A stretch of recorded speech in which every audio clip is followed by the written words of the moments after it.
All right, hello everyone, and thank you for tuning in once again. The case of Mike Gravel.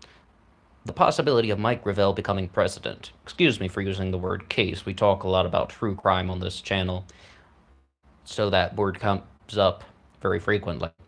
But Mike Gravel, former senator from Alaska, is really talking a lot about being president. We can say he has launched an exploratory committee. He has also talked about how he doesn't necessarily want to win. He just wants to participate in the debates. He wants to bring some ideas to the platform, and he wants to kind of target the sort of imperial functions that we have in our life here in America.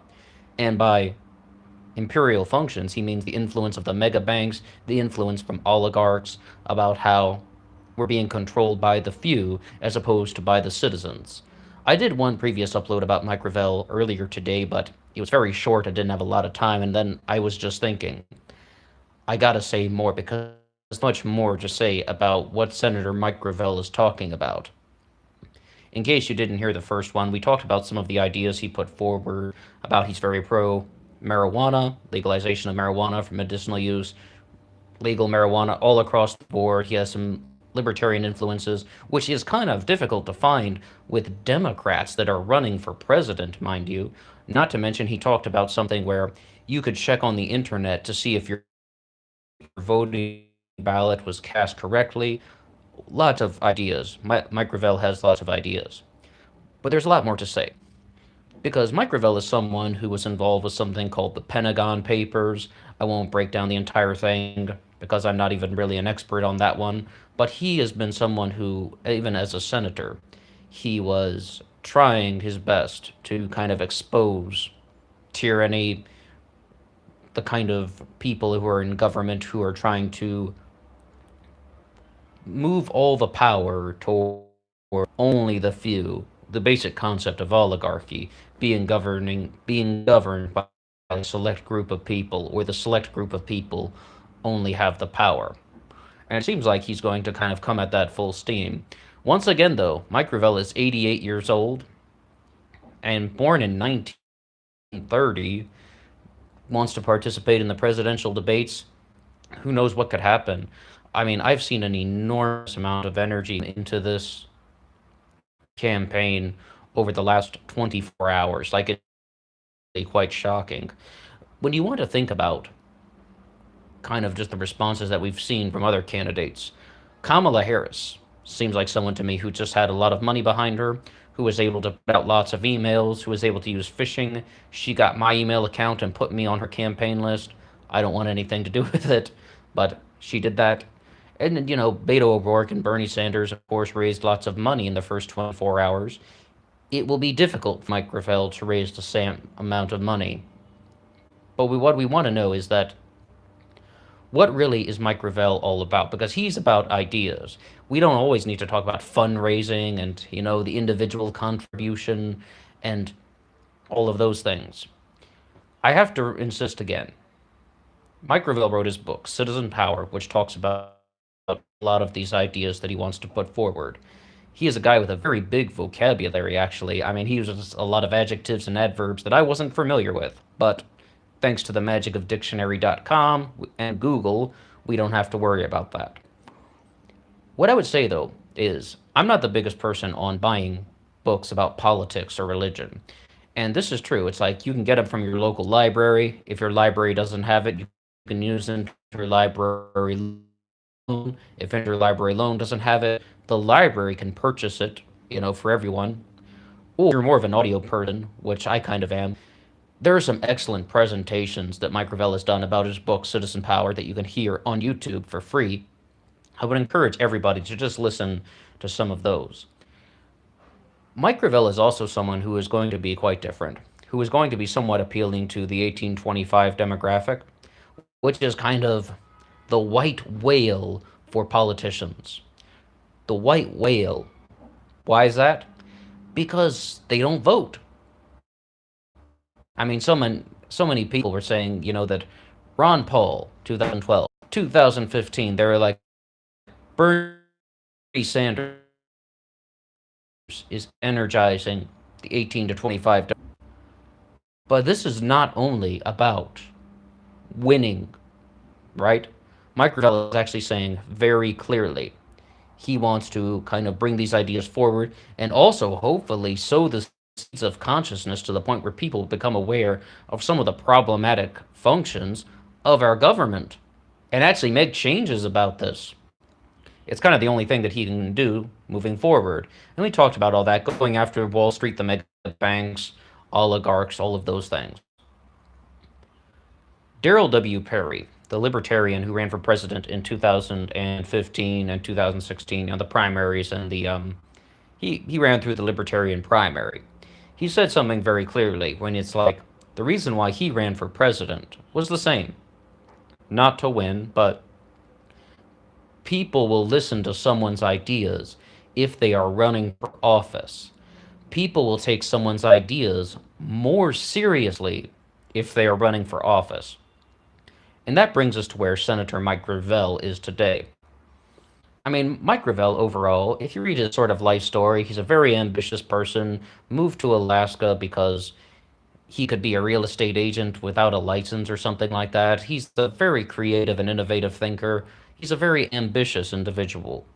And I think that that's really going to show when he's kind of on the debate stage. It definitely did in 2008, during the 2008 election, the Democratic primary 2007.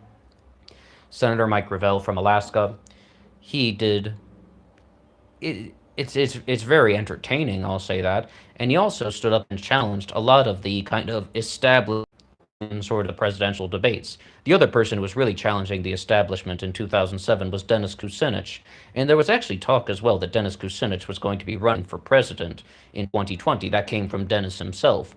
He ran for governor in the state of Ohio, didn't win the primary, so he changed his campaign website to Kucinich for President 2020, and I don't know if anything's mounted out of that. I don't necessarily think it will. But Mike Gravel is the man of the hour.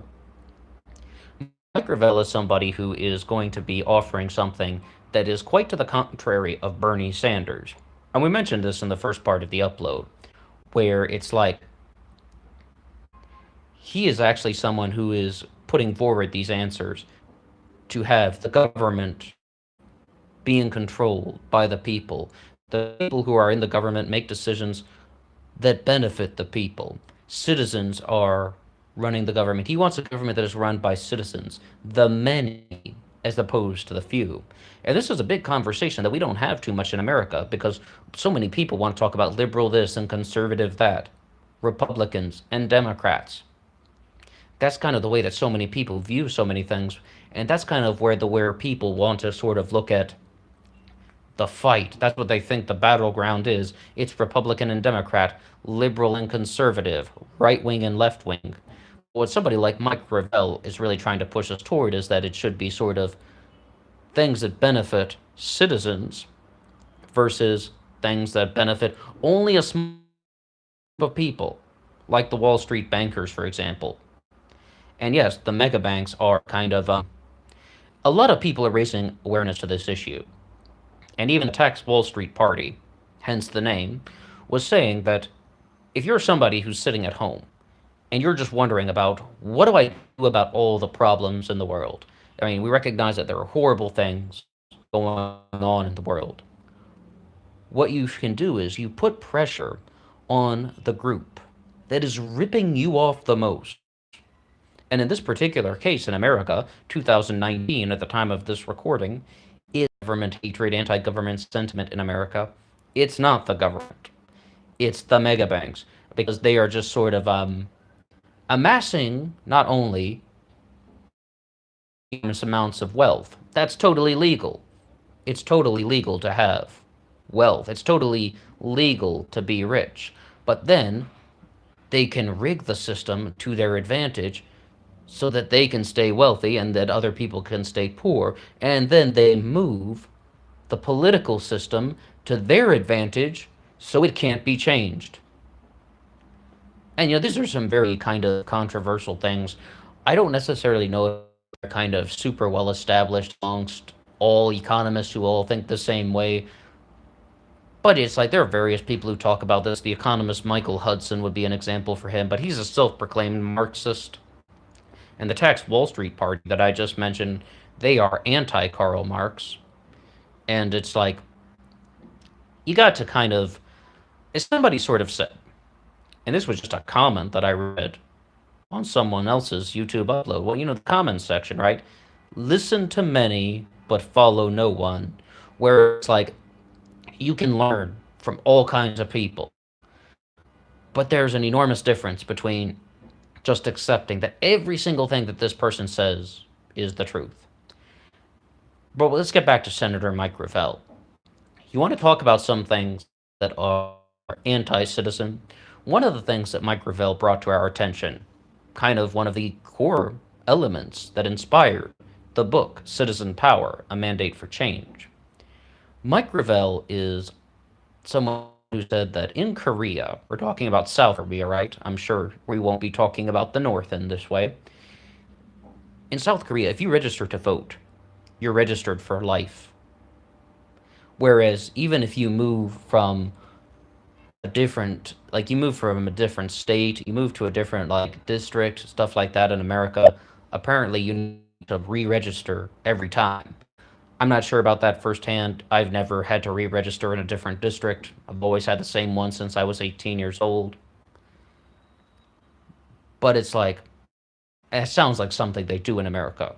So he said, if you register to vote, you should be registered for life, and you should never have to re-register again. Because in all reality, they have measures in place that seem like that to try and just kind of make it more complicated to register to vote, to be a voter, to be involved in the voting process, to be involved in the decision-making process about your country, your state, your district, and then it also affects the state and local elections. So when we examine some of these things that Senator Mike Gravel is putting forward, we need to talk about citizen-run government.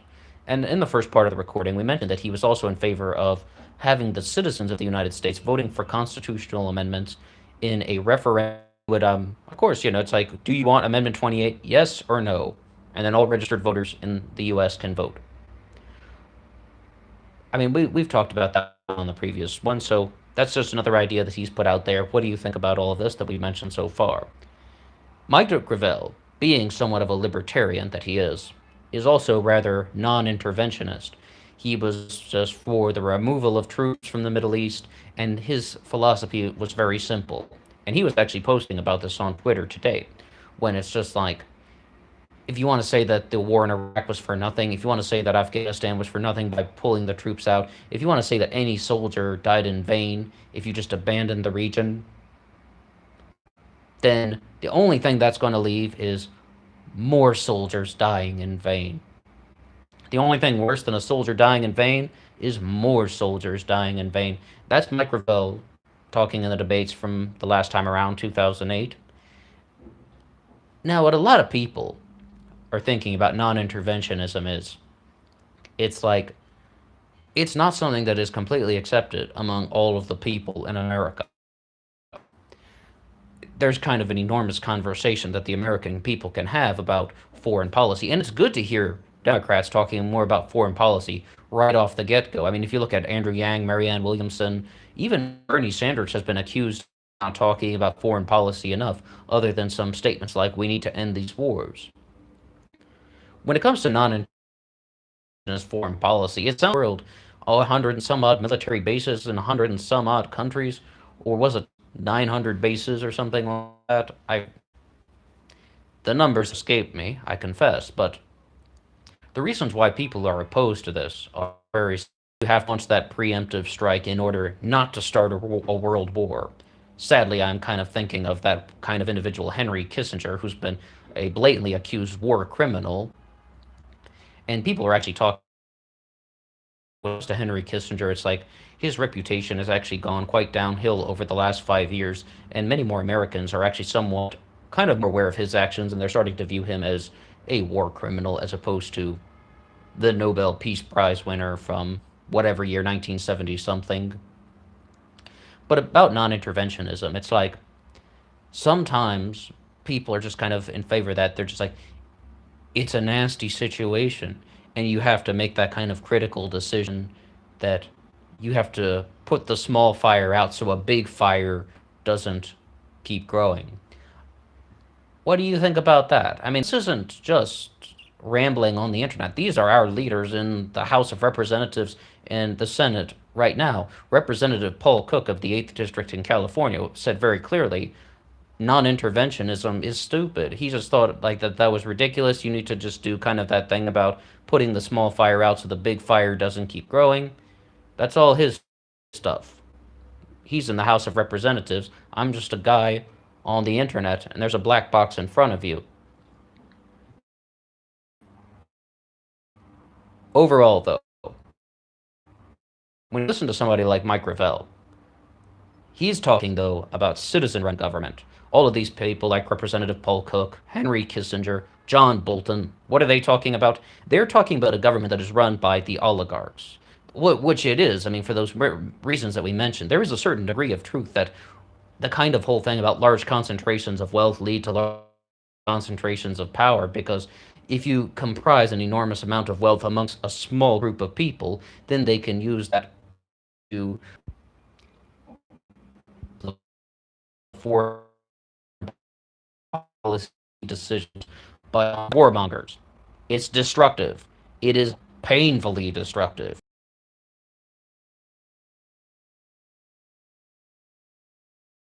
These are the messages that do resonate with the 18 to 25 demographic. I mean, so many people, though, involved with the anti-war protest in 2003, 2004. I was as well. I wasn't old enough to vote then. And one of the things, though, there was a story on my local news channel that even after all the sort of rock concerts and all the sort of rock against Bush and anti-Bush rallies, pro-peace demonstrations, all of those things, there was no change at all in the general election of 18 to 25 voters in Kerry versus Bush. Is that true? I don't know. But the thing is, they need somebody who can get the 18 to 25-year-olds to go out and vote. Would they get behind a guy like Mike Gravel? Absolutely. But the fact of the matter is, he's not genuinely trying to be the president of the United States. Could 18 to 25-year-olds get behind Bernie Sanders?